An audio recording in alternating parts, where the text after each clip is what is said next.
الله فلا مضل له ومن يضلله فلا هادي له ونشهد أن سيدنا ونبينا ومولانا محمدا عبده ورسوله أما بعد فأعوذ بالله من الشيطان الرجيم بسم الله الرحمن الرحيم إن الله وملائكته يصلون على النبي يا أيها الذين آمنوا صلوا عليه وسلموا تسليما اللهم صل على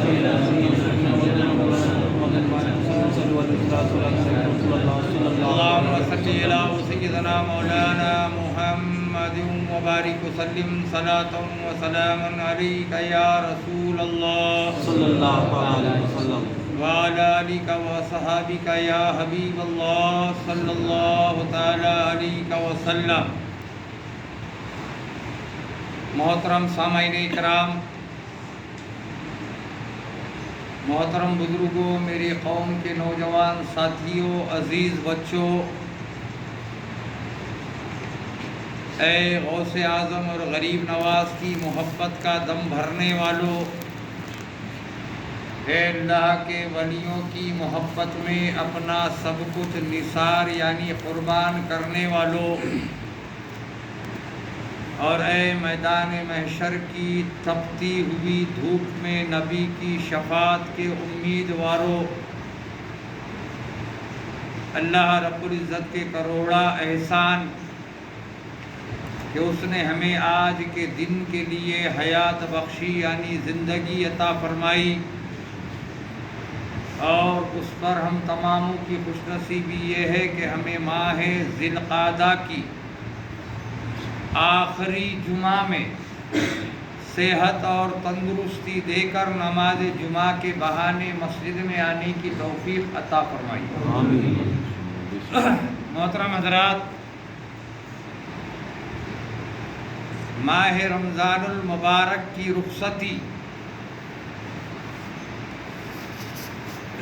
اور عید الفطر کا چاند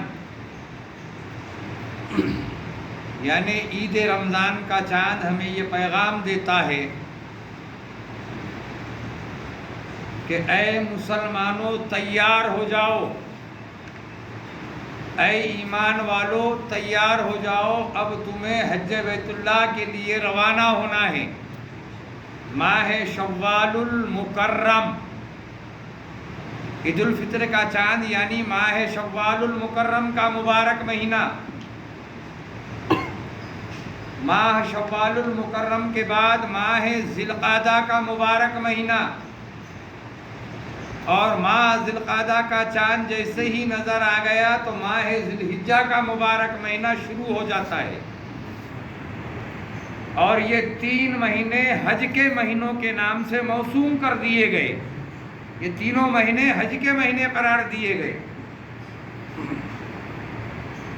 اور حج بیت اللہ کے لیے اللہ کے پیارے حبیب تاجدار انبیاء صاحب شفاعت کبریٰ شافی محشر ساقی کوثر محمد رسول اللہ صلی اللہ تعالی علیہ وسلم کا فرمان عالی شان ہے: من زار قبری وجبت لہو شفاعتی. جس نے میرے قبر اطہر کی زیارت کی، جس نے میرے قبر اطہر کی زیارت کی، گویا اس نے میری عین ذات کو دیکھا، اور جس نے مجھے دیکھا میں اس کی شفاعت کا ذمہ دار ہوں. تو ہمارے لیے یہ عظیم مہینے ہیں، ماہ شوال، ماہ ذی القعدہ اور ماہ ذی الحجہ. ماہ رمضان مبارک مہینہ، رحمتوں کا مہینہ، برکتوں کا مہینہ، مغفرت والا مہینہ، 3 حصوں میں تقسیم ہو گیا. اب اس سے عظیم کوئی مہینہ نہیں مسلمانوں کے پاس. لیکن اے برادران ملت اسلامیہ، آپ کو یہ سمجھ لینا چاہیے کہ ماہ رمضان ہم مسلمانوں کے لیے برکتیں، رحمتیں اور مغفرت لے کر آتا ہے، لیکن رمضان المبارک سے بھی اعلیٰ و افضل مہینہ لفظ مکرم استعمال کیا گیا ماہ شوال المکرم ہے، جو ہمیں بخشش اور مغفرت کا پروانہ جو تو دیتا ہوا جاتا ہے اور ہمیں یہ پیغام دیتا ہے۔ تو حج کے مہینے شروع ہو گئے، حج کے مہینے کا دوسرا مہینہ آخری جمعہ ہم اور آپ آج یہاں ادا کر رہے ہیں۔ جیسے ہی چاند نظر آئے گا ماہ ذی الحجہ شروع ہو جائے گا۔ 9 ذی الحجہ کو عرب کی سرزمین پر مکۃ المکرمہ میں ارکان حج میدان عرفات میں ادا ہو جائے گا۔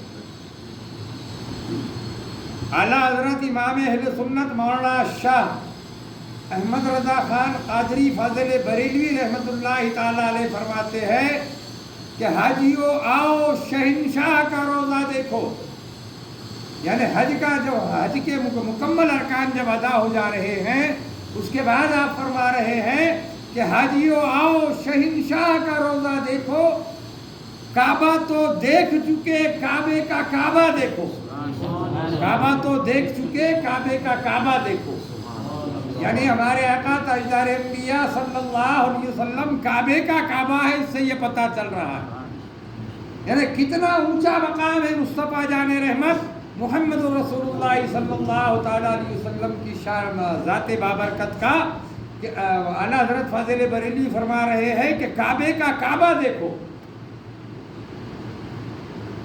ہم نے جو تو ماہ رمضان المبارک عید الفطر کے دن کا جو جمعہ تھا، جو تو عید الفطر روز جمعہ کے دن ہوئی تھی، ماشاءاللہ 30 روزے مکمل ہوئے تھے، اور اس دن 2 خطبے پڑھنے کی باری آئی۔ ایک تو عید الفطر کا خطبہ پڑھا گیا اور دوسرا خطبہ ہم نے کون سا پڑھا؟ جمعہ کا خطبہ پڑھا، عید المومنین جسے کہا جاتا ہے وہ خطبہ پڑھا، یعنی عید کے دن، عید الفطر کے دن۔ تو اس وقت ہم نے کہا تھا کہ ماہ شوال المکرم وہ مبارک مہینہ ہے، وہ مبارک مہینہ ہے کہ جس مبارک مہینے نے ہمیں یہ پیغام دیا، اللہ کے پیارے حبیب صلی اللہ تعالیٰ علیہ وسلم نے یہ جو تو اعلان کر دیا کہ حج بیت اللہ کے لیے آؤ، جو صاحب استطاعت ہے اس پر حج فرض کر دیا گیا۔ اب جو حج کے لیے روانہ ہو رہا ہے، جو کعبۃ اللہ کی زیارت کر رہا ہے، اور کعبۃ اللہ کے بعد اللہ کے پیارے حبیب ہم مسلمانوں کے غمخوار آقا تاجدار انبیاء تاجدار دو عالم صلی اللہ تعالیٰ علیہ وسلم کی بارگاہ میں حاضری دے رہا ہے، تو ہمارے آقا فرماتے ہیں کہ اے ایمان والو، اے میرے گناہگار امتیو، اب تم نے گنبد خضرا کی زیارت کر لی، گویا تم نے میرا دیدار کر لیا، عین ذات کو مجھے دیکھ لیا، اب میں تمہارے مغفرت کا پروانہ دیتا ہوں۔ اس لیے ماہ شوال کو مکرم کہا گیا۔ تو بات سمجھ میں آئی کہ کوئی بھی مہینہ مسلمانوں کے پاس ایسا نہیں ہے، کوئی بھی مہینہ اسلام میں ایسا نہیں ہے جو اپنے آپ میں ایک نئی شان لیے ہوئے آتا ہے، نئی برکتیں لیے ہوئے آتا ہے، رحمتیں لے کر آتا ہے، مغفرت کے پروانے لے کر آتا ہے۔ مسلمانوں شرط یہ ہے کہ ہم لقد کان لکم فی رسول اللہ اسوۃ حسنہ پر پابند ہو جائے، ہمارے لیے ہر مہینہ مبارک، معظم اور مکرم جو تو بن جاتا ہے۔ آج جو ہمارے حالات بنے ہوئے ہیں، آج جو ہم کمزور بنے ہوئے ہیں، آج ابھی آتے آتے جو تو ہم نے ایک اپنا ذہن بنایا کہ ماہ ذی القعدہ ماہ ذی الحجہ شروع ہونے والا ہے، ماہ ذی القعدہ ختم ہو رہا ہے، تو ہم کچھ ایسی جو تو بات سنا دے تاکہ ہمارے ایمان میں تازگی پیدا ہو جائے۔ جب حج بیت اللہ کے لیے جاتے ہیں یا عمرہ کے لیے جاتے ہیں، جو حضرات یہاں گئے ہوں گے انہیں پتہ ہے، تو جو حج بیت اللہ کے لیے جاتے ہیں ہوتا یہ ہے کہ طواف کعبہ 7 چکر کاٹے جاتے ہیں۔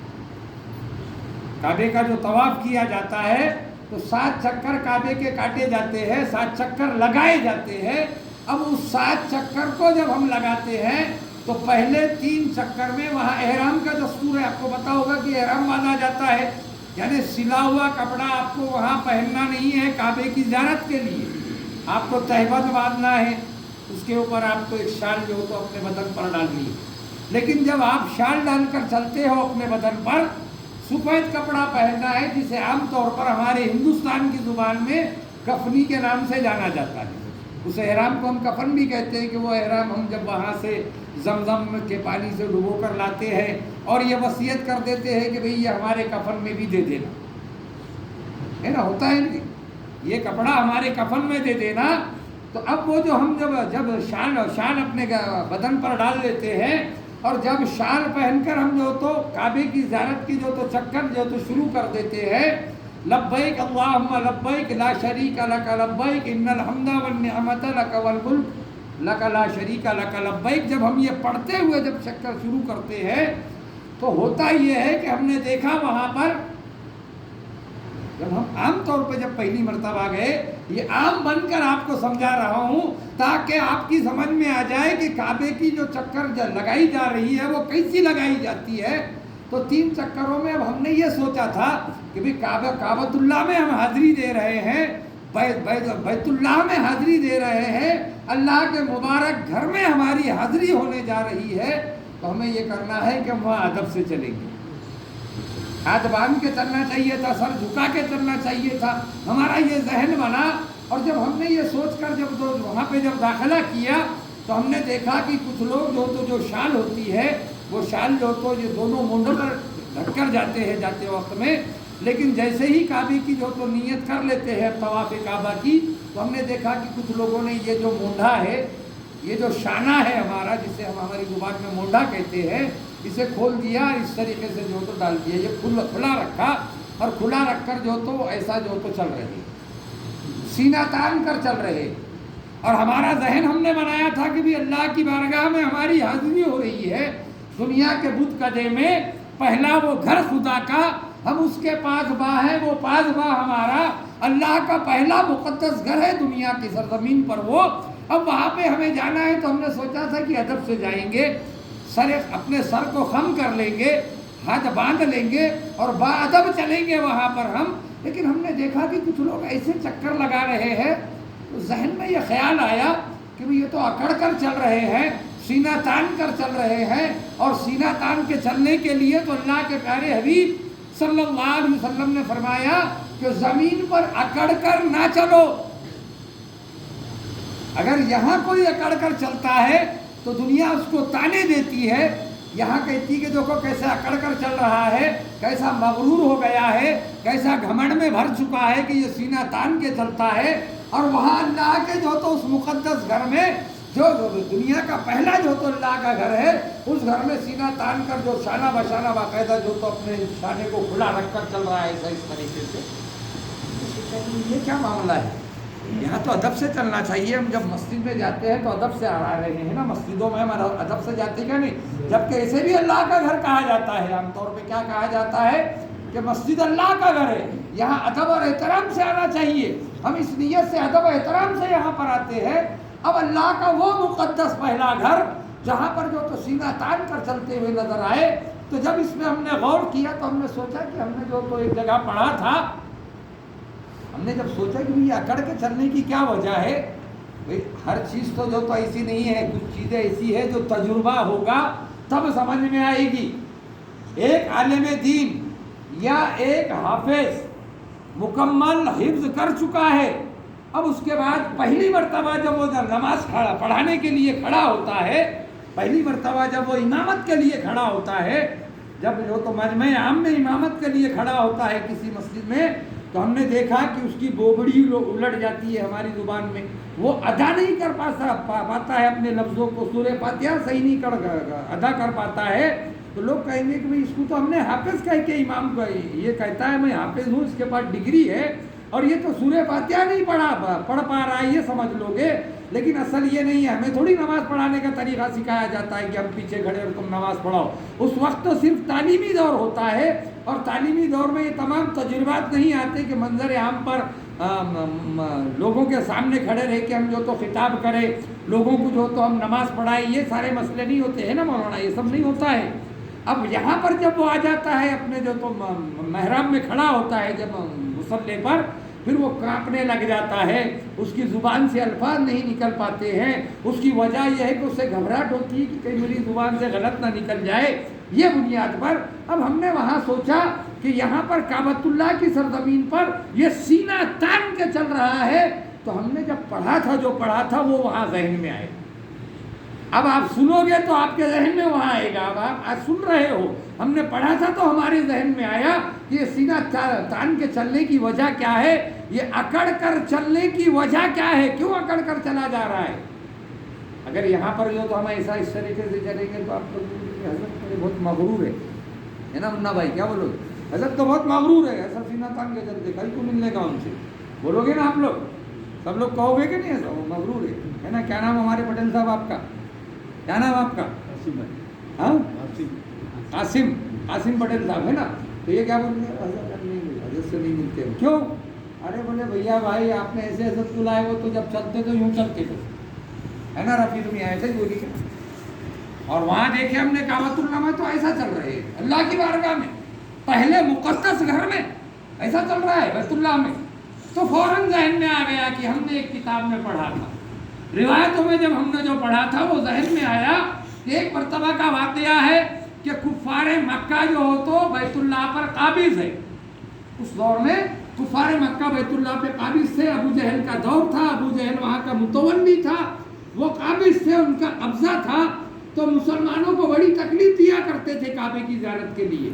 365 جو تو بت وہاں جو تو بیٹھے ہوئے تھے کعبے میں. اس کے باوجود اللہ کے پیارے حبیب صلی اللہ علیہ وسلم نے کعبے کا طواف بند نہیں کیا. آج ہم غیر شرعی باتیں, چھوٹی موٹی باتوں کو لے کر اچھے کاموں سے جو تو اپنے بھائیوں کو روک رہے کہ نہیں یہ سب کرنا شرک ہے, وہاں جو تو عورتوں کا مجمع ہو رہا ہے, وہاں ایسا ہو رہا ہے نا.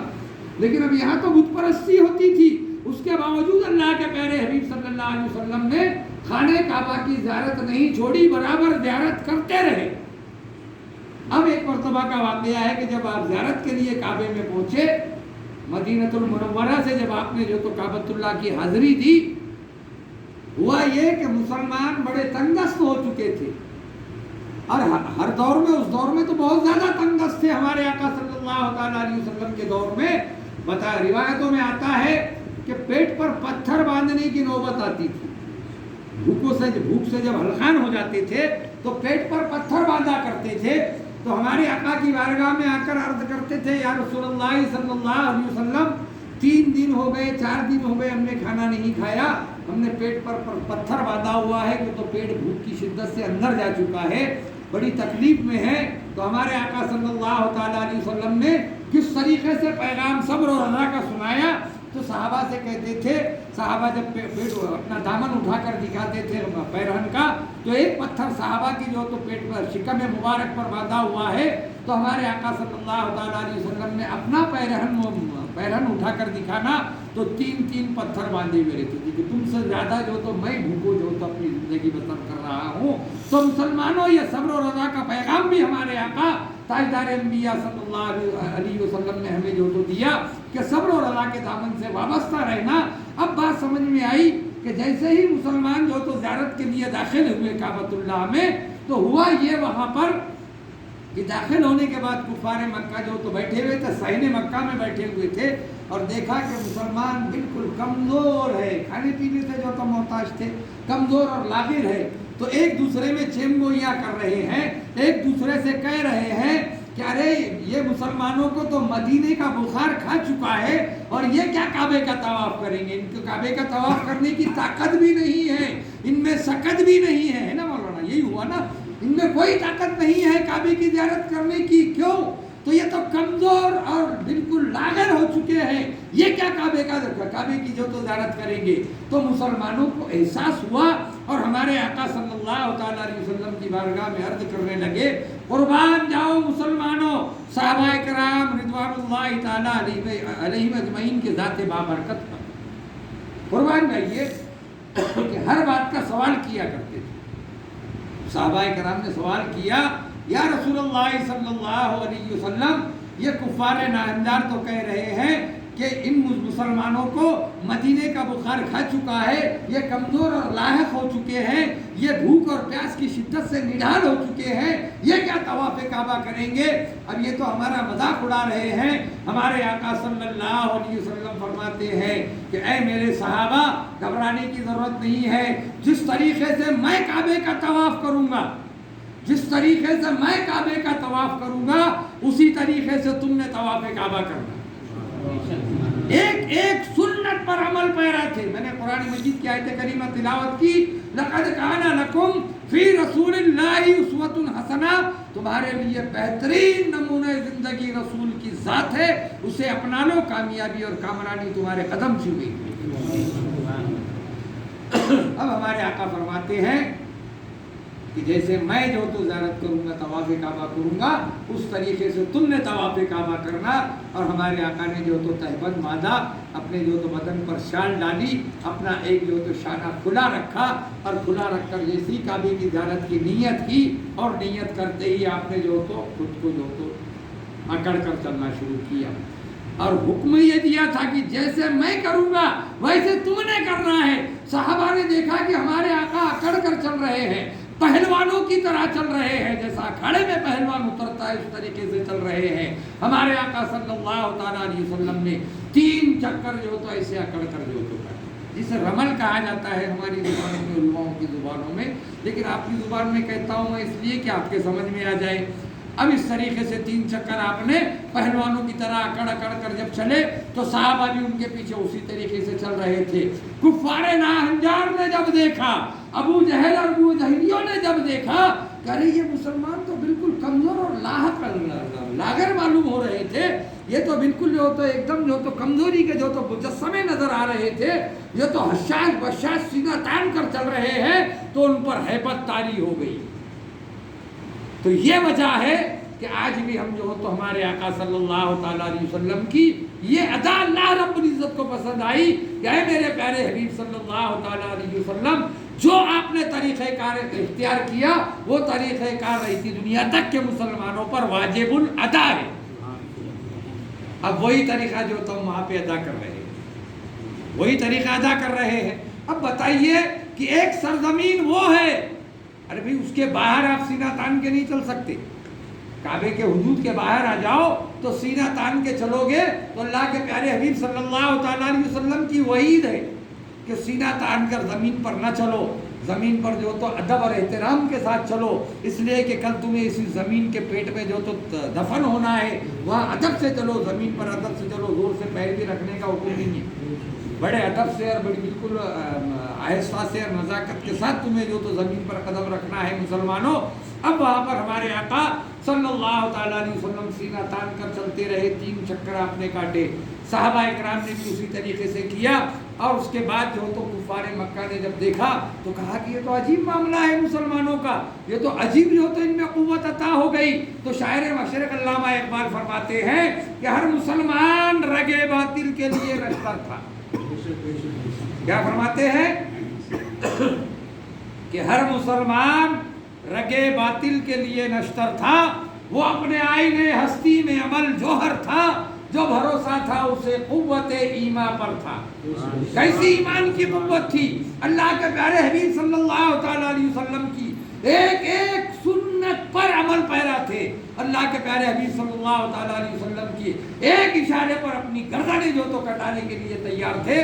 تو اللہ نے جو تو وہ قوت ایمان میں ان کے وہ قوت بخشی تھی, جو بھروسہ تھا اسے انہیں قوت ایمان پر تھا. ہے تمہیں موت کا ڈر, اس کو خدا کا ڈر تھا. کل کا مسلمان خدا سے ڈرتا تھا, وہ موت سے نہیں ڈرتا تھا. آج ہم موت سے ڈر رہے ہیں تو اللہ تعالیٰ نے ہمیں جو تو موت کی آغوش میں ہی لے کر جا رہا ہے کہ تم موت سے ڈر رہے. مان یا نہ مان, آخر موت ہے. مانا تب بھی موت ہے, نہیں مانا تب بھی موت ہے مسلمانوں. تو پتہ یہ چلا کہ یہ ماہ مبارک, کیا وقت ہو رہا ہے, یہ ماہ مبارک ہمیں یہ پیغام لے کر آیا ہے کہ مسلمانوں تمہیں مستعدی کے ساتھ ماہ شوال, ماہ ذوالقعدہ اور ماہ ذوالحجہ مستعدی کے ساتھ تیار ہو کر تمہیں حج بیت اللہ کے ارکان ادا کرنے ہیں. جو صاحب استطاعت ہے اس کو اس پر واجب ہے, اس پر فرض ہے حج. جو صاحب استطاعت ہے, جو دولت والا ہے, اس پر فرض ہے, یاد رکھنا. اب جو دولت والا نہیں ہے تو کم سے کم ارادہ تو کر لے کہ یا اللہ ایک دن مدینہ دکھا دے. یہاں بہت سارے میرے مریدین ایسے ہیں جو جن کی نیت یہ ہوتی ہے کہ ہم کسی ایک شخص کو جو تو اپنا روپیہ پیسہ جمع کریں گے اور حج بیت اللہ کے لیے روانہ کریں گے، یا اتنے پیسے اگر جمع نہ ہو سکے تو ہم روپیہ پیسہ جمع کریں گے اور عمرہ کے لیے روانہ کریں گے۔ تو ماشاءاللہ یہ نیتیں جب کر رہے ہیں تو ہم دیکھ رہے ہیں کہ اس میں کامیابی بھی ملتی ہے۔ اللہ تعالیٰ اپنے پیارے حبیب صلی اللہ تعالیٰ علیہ وسلم کے توسل اور وسیلے سے اس میں ہمیں کامیابی بھی دیتا ہے۔ تو نیت ہماری یہ ہونا چاہیے کہ یا اللہ زندگی میں ایک بار کیوں نہ ہو تیرے جو تو گھر کی ہمیں زیارت نصیب فرما، اور تیرے پیارے حبیب صلی اللہ تعالیٰ علیہ وسلم کے قبر اطہر کی زیارت نصیب فرما۔ یہ اگر نیت ہوگی تو انشاءاللہ العزیز ضرور ہم بھی مدینہ جائیں گے، یاد رکھنا، ضرور ہم بھی مدینہ جائیں گے، یہ یاد رکھنا ہماری نیتوں پر دار و مدار ہے۔ تو پتہ یہ چلا کہ یہ ماہ مبارک ہمیں یہ پیغام لے کر آیا تھا، من زار قبری وجبت لہ شفاعتی، جس نے میرے قبر اطہر کی زیارت کی گویا اس نے مجھے خود دیکھ لیا، میری ذات کو دیکھ لیا، اور جس نے میری ذات کو دیکھا میں اس کی شفاعت کا ذمہ دار ہوں۔ اللہ کے پیارے حبیب ہم مسلمانوں کے غمخوار آقا صلی اللہ تعالیٰ علیہ وسلم کا یہ فرمان عالی شان ہے۔ مسلمانوں اور ایک نہایت افسوسناک خبر جو آپ لوگوں کو پتہ ہے، چہلم شریف ہوا پچھلے 17 تاریخ کو، حضور تاجدار اہل سنت محبوب غوث اعظم مولانا شاہ عبد الحمید سالم القادری علیہ الرحمہ بدائم شریف، آپ لوگوں کو بھی پتہ ہے چہلم شریف بہت منائے گئے ہندوستان کی سرزمین پر، جہاں جہاں جو حضرت کے مریدین تھے، جہاں جہاں حضرت کے چاہنے والے تھے، یہ جو تو چہلم شریف کی محفلیں ہوتی رہی، فاتحہ خوانی ہوتی رہی، لنگر ہوتا رہا، اور حضرت کی جو بھی حضرت کی جو چیزیں جو سوئے رسول عربی صلی اللہ علیہ وسلم پر حضور سالم القادری صاحب قبلہ جو تو عمل پیرا تھے، وہ چیزوں کے بیانات ہوتے رہے۔ تو میں تو صرف آپ لوگوں کو جو بھی یہاں سالم میاں کے مریدین ہیں ایسا نہ سمجھنا، سالم میاں کے مریدین جو ہے وہ بھی ہے، جو مرید نہیں ہے وہ بھی ہے، یاد رکھو۔ جو پیروں سے وابستہ ہے ہر پیر کو اپنا پیر سمجھو، جو بھی پیروں سے وابستہ ہے، جو بیت ہے وہ سمجھ لے کہ سالم میاں ہمارے پیر نہیں ہے، یہ مت سمجھنا سالم میاں بھی ہمارے پیر ہے اور ہمارا پیر بھی ہمارا پیر ہے، یہ نظریہ رکھنا۔ اور جب یہ نظریہ رکھو گے تو انشاءاللہ العزیز بزرگان دین کی جو تو حمایت حاصل ہوگی، روحانی قوتیں آپ کے ساتھ چلے گی، اور آپ کے جو تو ہر مشکل کام آسان ہو جائیں گے۔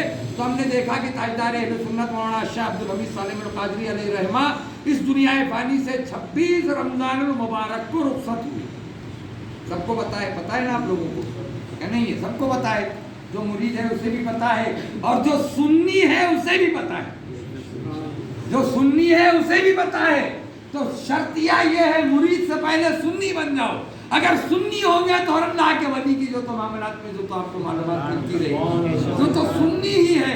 یہ دولت عظمیٰ بھی قسمت ہی سے ملتی ہے۔ اللہ کرے سب کو دیوانہ محمد کا صلی اللہ تعالیٰ علیہ وسلم، ہمیں اللہ تعالیٰ عاشق رسول بنا کر جو تو اپنی زندگی بسر کرنے کی توفیق دے، اور عشق رسول میں ہم تماموں کا خاتمہ ہو، یہ ہمیں دعا کرنی ہے۔ اب ہم نے دیکھا کہ حضرت سالم میاں صاحب قبلہ رحمۃ اللہ تعالیٰ علیہ کی جب ہم نے یہ خبر پڑھی تو بڑا افسوس ہوا، سبھی کو افسوس ہوا، اور ہونا بھی چاہیے کہ ایک اللہ کا ولی کامل اس دنیا سے رخصت ہو رہا ہے، ہمارے سروں سے سایہ چلا گیا ہے، ایک ولی کامل کا جیتا جاگتا سایہ جو تھا۔ تو یہ نہ سمجھنا کہ وہ اب دنیا سے رخصت ہو گئے تو ہمارے سروں پر ان کا سایہ نہیں ہے۔ ہر اللہ کا ولی جب دنیا سے رخصت ہو جاتا ہے تو مسلمانوں یاد رکھو اس کی قوت 70 درجہ جو تو بلند کر دی جاتی ہے۔ پہلے تو ہم ایک کے مکان میں جائیں گے اپنی حیات ظاہری میں، لیکن جب جو تو حیات ظاہری سے رخصت ہو جاتے ہیں تو کئی جگہوں پر آپ پکار لو، ہر جگہ جو تو آپ کا پیر آپ کے لیے جو تو آپ کی دستگیری کرنے حاضر رہتا ہے، یہ بات یاد رکھنا۔ تو یہ نہ سمجھنا کہ ہمارے پیر کا سایہ ہمارے سروں سے اٹھ گیا، یہ مت سمجھنا کہ ہمارا پیر جو تو اس دنیا سے رخصت ہو گیا، وہ تو اصل حقیقی دنیا میں چلا گیا۔ جو دنیا ہونی چاہیے ہماری حقیقی دنیا قبر کی منزل ہے، جہاں ہمیں ہمیشہ کے لیے سنا ہے، قیامت تک کے سنا ہے، وہ اصل ہماری دنیا ہے۔ اب بہت سارے مسائل یہ ہے کہ ہمارے پاس جو تو ہم دیکھ رہے ہیں کہ خانوادوں کے جھگڑے ہیں، یہاں آپ کے علماء کرام بھی بیٹھے ہوئے ہیں، میں ان کو جو تو اس کی وضاحت یوں کرتا ہوا چلوں گا کہ خانوادوں کے جھگڑے یہ مریدین نے آپس میں کرنا شروع کیا۔ کوئی خانوادے میں کوئی جھگڑا نہیں ہے، یاد رکھنا، کوئی خانوادوں میں کوئی جھگڑا نہیں ہے۔ ہم نے جب جو تو سوانح عمری پڑھی آپ کے بدائم شریف کی جو تو خانوادے کی، جب ہم نے سوانح عمری پڑھی بریلی شریف کے خانوادے کی، تو ہماری بات ایک سمجھ میں آئی، ہمارے سامنے ایک ایسا نقطہ آیا، چراغ انس ایک جو تو قصیدہ لکھا گیا، ایک قصیدہ ہے جس کا نام ہے چراغ انس۔ میں نے آپ کو پہلے فضیلت ذی قعدہ اور ذی الحجہ بیان کر دی، صرف تعزیتی طور پر اور خراج تحسین پیش کرنے کے لیے ہم تماموں کی جانب سے میں جو حضور تاجدار اہل سنت کے لیے جو تو آپ لوگوں کے سامنے یہ بیان کر رہا ہوں، تاکہ ہمارے ذہن صاف ہو جائے کہ بزرگان دین میں کوئی اختلاف نہیں ہے۔ یاد رکھنا، چراغ انس جب ہمارے سامنے آیا، جب ہم نے چراغ انس پڑھا تو سمجھ میں آیا کہ بریلی اور بدایوں کا جھگڑا ہے کہاں؟ کوئی جھگڑا نہیں ہے، جھگڑا تو ہم مریدین آپس میں کر رہے ہیں۔ مرید آپس میں ایک دوسرے کہتے ہیں کہ میرا پیر میرا پیر، ہر مرید کے لیے اپنا پیر بے نظیر ہے، یاد رکھو۔ ہر مرید نے اپنے پیر پر ناز کرنا ہے، ہر مرید جو تو یہ سمجھ لے کہ ہمارا پیر بے نظیر ہے۔ لیکن تمام مریدین سے جو بھی جس سے بھی مرید ہے آپ لوگ، وہ یہ بھی ذہن میں رکھ لے کہ آپ جو تو اپنے ذہن سے یہ بات صاف کر لے کہ آپ کے پیر کے علاوہ کوئی پیر بے نظیر نہیں ہے۔ یہ مت سمجھنا ہر پیر بے نظیر ہے۔ آپ کا پیر بے نظیر ہے تو آپ کے دوستوں کا بھی پیر بے نظیر ہے، یہ سمجھ لینا، کیوں تو سب پیر آپ کو غوث اعظم کی بارگاہ میں لے کر جانے والے ہیں۔ جو بھی پیر ہوگا وہ غوث کے بارگاہ میں آپ کو لے کر جائے گا۔ تو کسی کے پیر کو کم نظیر مت سمجھنا، ہر پیر ہر مرید اپنے پیر کو بے نظیر سمجھے، لیکن کسی کے پیر کو کم نظیر بھی نہ سمجھے، یہ بات ذہن میں رکھیے۔ اب ہم نے دیکھا جب چراغ انس ہم نے پڑھا تو چراغ انس پڑھا تو ہم نے دیکھا اس میں کہ آج ہم نے تقریباً کم و بیش جو تو ہم اپنے سلسلے کو چلاتے ہوئے، میں خود جو چلا رہا ہوں سجادگی میں، اپنے سجادگی میں، تو لگ بھگ مجھے 22واں سال چل رہا ہے۔ ابھی سلور جوبلی نہیں ہوئی، 25 سال ہوئی، بات دیکھیے کہ کچھ کرتے کا ہمارے چاندوری والے ہیں نا، تو 22 سال مکمل ہو رہے ہیں، میں اپنی جو تو سلسلہ چلا رہا ہوں۔ ان 22 سال کے جو تو میں نے تجربہ لیا تو میں نے دیکھا کہ کہیں کوئی اختلاف نہیں ہے بزرگوں میں، کوئی خانوادوں میں کوئی اختلاف نہیں ہے، ہر خانوادے والا ایک دوسرے کا احترام کرتا ہے۔ لیکن خصوص بالخصوص ہم نے دیکھا کہ بریلی اور بدایوں کا مسئلہ بہت زیادہ اٹھا ہوا ہے۔ وہ شاید ہمارے مہاراشٹر کے سرزمین پر کچھ شہروں میں ہے بھیا بھائی، زیادہ شہروں میں نہیں ہے، کچھ شہروں میں ہے، جیسا پونا ہے، ناسک ہے، جنیر ہے، سنگمنیر ہے، ایسے کچھ علاقے ہیں جہاں پہ یہ مسئلے چھڑے ہوئے ہیں، باقی اور کہیں نہیں ہے یہ مسئلے، اور ہونا بھی نہیں چاہیے، ہے تو نہیں مسئلے تو چھڑیں گے کہاں سے؟ مریدوں میں یہ مسئلے پیدا ہوئے۔ لیکن جب چراغ انس ہم نے پڑھا تو دیکھا کہ بدایوں والوں کو جو تو کہا جاتا ہے، کہیں ہم نے سنا تھا بدایوں والوں کے لیے، علماؤں سے بھی سنا میں نے کہ بدایوں والے جو تو پل پلے سنی ہیں۔ کیا سنا تھا ہم نے؟ بدایوں والے پل پلے سنی ہیں، یعنی پل پلے سمجھ رہے ہو، یعنی سمجھوتا کرنے والے سنی ہیں۔ تو بدایوں والوں کے ساتھ ہمارا بھی نام جوڑا جاتا ہے، بدایوں والے کے ساتھ چکلمہ شریف و پیٹھن شریف کے خانوادوں کا بھی نام جوڑا جاتا ہے، اور جوڑا بھی جانا چاہیے، اس لیے کہ ہمارا خانوادہ پیٹھن شریف اور چکلمہ شریف